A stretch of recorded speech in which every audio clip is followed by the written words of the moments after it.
প্রধান উপদেষ্টা ডক্টর মোহাম্মদ ইউনূস বলেছেন, স্বাস্থ্য খাতের সমস্যা নিয়ে একে অপরকে দোষারোপ না করে সকলে মিলে সমাধান করতে হবে। স্বাস্থ্য খাতের উন্নয়ন ও ঘাটতি পূরণের প্রয়োজন সবার সম্মিলিত প্রচেষ্টা।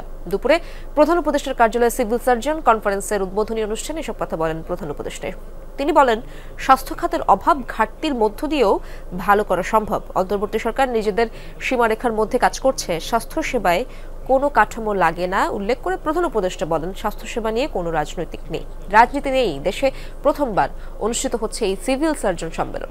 অনুষ্ঠানে স্বাস্থ্য খাত সংস্কার উদ্যোগের অংশ হিসেবে জেলা পর্যায়ের শীর্ষ কর্মকর্তাদের কাছে চ্যালেঞ্জ ও করণীয় সম্পর্কে শুনতে চান নীতি নির্ধারকেরা। পরে 2 দিন ব্যাপী এই সম্মেলনের উদ্বোধন করেন প্রধান উপদেষ্টা।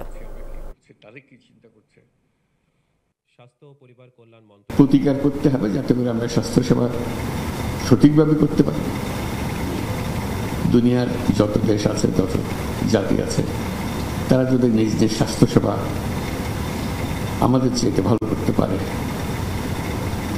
আমাদের মধ্যে কি গাফিলতি আছে, কি অভাব আছে, যে কারণে আমরা পাচ্ছি, যেটা ব্যবহারের মধ্যে আমরা প্রয়োগ করতে পারছি।